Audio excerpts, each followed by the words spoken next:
Film की शुरुआत Michael Morbius द्वारा कोस्टा रिका के एक गुफा के मुहाने पर जाल स्थापित करने से होती है। वह खूंखार चमगादड़ों को पकड़ने के इरादे से आया है, जो उसे मानव जाति के लिए लाइलाज रक्त रोग का इलाज ढूंढने में मदद करेगा, एक ऐसी बीमारी जो उसे भी मार रही है। माइकल ने अपने बाएं हाथ को चाकू से काटा और उसे जाल की ओर इशारा किया, जैसे कि गुफा के अंदर जो कुछ भी है उसे लुभाने के लिए। और जल्द ही बड़ी संख्या में पिशाच चमगादड़ खून की गंध का पीछा करते हुए गुफा से बाहर निकलते हैं। अब फिल्म हमें 25 साल पीछे ले जाती है, जहां हम ग्रीस में डॉक्टर निकोलस की देखभाल में एक मेडिकल फैसिलिटी में माइकल मॉर्बियस और उसके करीबी दोस्त लूसियन उर्फ माइलो को बच्चों के रूप में देखते हैं। माइकल और माइलो दोनों एक ही रक्त रोग से पीड़ित हैं, जिसके कारण उन्हें चलने के लिए भी सहारे की आवश्यकता होती है। माइकल के पास एक प्रतिभाशाली बुद्धि है और डॉक्टर निकोलस चाहते हैं कि वह अपने दिमाग और प्रतिभा को तेज करने के लिए एक विशेष स्कूल में दाखिला ले। वर्षों बाद माइकल को आर्टिफिशियल ब्लड के इजाद के लिए नोबेल पुरस्कार से सम्मानित किया गया, लेकिन उसने इसे एक असफल प्रयोग से बना प्रोडक्ट कहकर पुरस्कार लेने से मना कर दिया। वह पिशाच चमगादड़ों के जीन को अपने डीएनए में मिलाना चाहता है, जो उसकी बीमारी के इलाज के रूप में काम करेगा। जब चूहे पर उसका परीक्षण सफल हो जाता है तो उसकी उम्मीदें बढ़ जाती हैं। उसका पूरा शोध उसके बचपन के दोस्त माइलो द्वारा फंड किया जाता है और इसलिए वो उसे अपनी नवीनतम सफलता के बारे में बताने के लिए उसके घर जाता है। मॉर्बियस इंटरनेशनल वाटर में एक शिप पर अपने प्रयोगों को जारी रखने के लिए अधिक धन जुटाने के लिए माइलो और निकोलस से मिलने जाता है। माइलो बचपन से ही निकोलस की देखरेख में रह रहा है। मॉर्बियस और माइलो भाइयों की तरह बन गए हैं।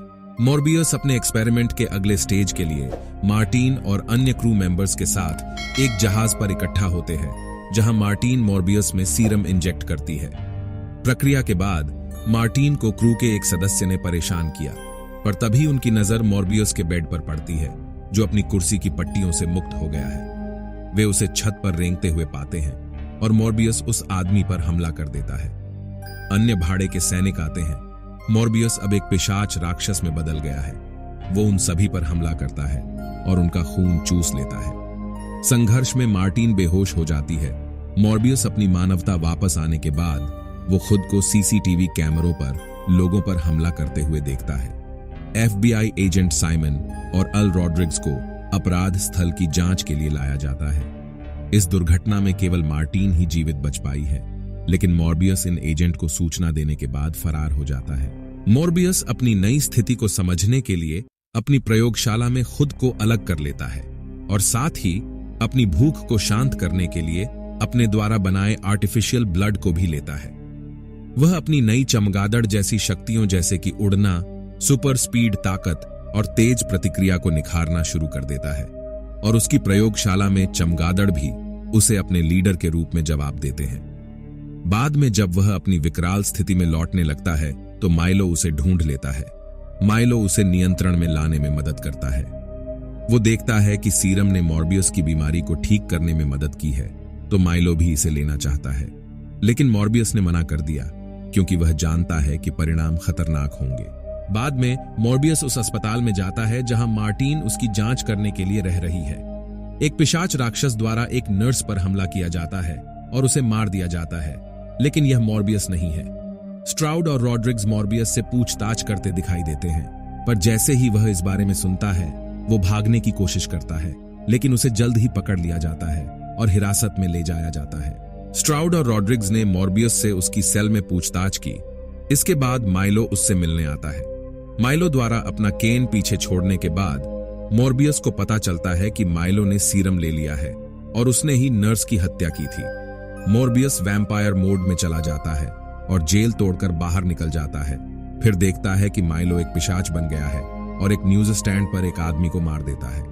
माइलो मॉर्बियस को अपने साथ शामिल होने के लिए मनाने का प्रयास करता है, क्योंकि अगर वे एक हो गए तो पूरी दुनिया में उन्हें रोकने वाला कोई नहीं होगा। वो नहीं मानता और उसका मेट्रो में पीछा करता है, जहां वे दोनों उड़ते हैं और दूसरों के सामने दुर्घटनाग्रस्त हो जाते हैं। पुलिस माइलो को गिरफ्तार करने के लिए आती है, लेकिन वह उन सभी को मार डालता है। माइलो मॉर्बियस को पकड़ने का प्रयास करता है, लेकिन वह सुरंगों के माध्यम से भाग जाता है। मार्टिन को अस्पताल से रिहा होने के बाद मॉर्बियस उसे ढूंढता है और उसे अपनी स्थिति के बारे में बताता है। और माइलो की तरह अपने रक्तपात के शिकार होने से पहले उसे इसे कैसे नियंत्रण में रखना है इसके बारे में भी बताता है। बाद में उसे जालसाजों द्वारा संचालित एक और लैब का पता चलता है और वह काम जारी रखने के लिए उन्हें डराता है और अपने पिशाचवाद को खत्म करने के लिए एक फॉर्मूला विकसित करता है, भले ही यह उसे मार डालेगा। दूसरी तरफ माइलो एक नाइट क्लब में जाता है जहां उसकी मुलाकात एक आक्रामक व्यक्ति से होती है। बाद में वह उस लड़के और उसके दोस्तों का एक गली में पीछा करता है जहां वह उन सभी को मार डालता है। बाद में वह मॉर्बियस को मार्टिन के साथ काम करते हुए देखता है और उन्हें किस करते हुए देखता है। उसे अब अपने भाई में एक कमजोरी मिल गई है। स्ट्राउड और रॉड्रिग्स को मृत क्लब गोर्स मिलने के बाद वे सीसीटीवी फुटेज देखते हैं जिसमें माइलो का चेहरा दिखाई देता है, जिससे उन्हें एहसास होता है कि मॉर्बियस उनका हत्यारा नहीं है। समाचार पर यह देखने के बाद निकोलस माइलो से मिलने जाता है और उससे बात करता है, लेकिन माइलो का तर्क है कि निकोलस ने हमेशा मॉर्बियस को पसंदीदा बेटे के रूप में देखा। वह निकोलस पर हमला करता है और उसे गंभीर रूप से घायल कर देता है। मॉर्बियस एक बार फिर मार्टिन से मिलता है, लेकिन निकोलस के साथ जो हुआ उससे वह सतर्क हो जाता है। वह मरते समय उसके साथ ही रहता है। बाद में उसे माइलो द्वारा बुलाया गया, जिसने मार्टिन का अपहरण कर लिया है।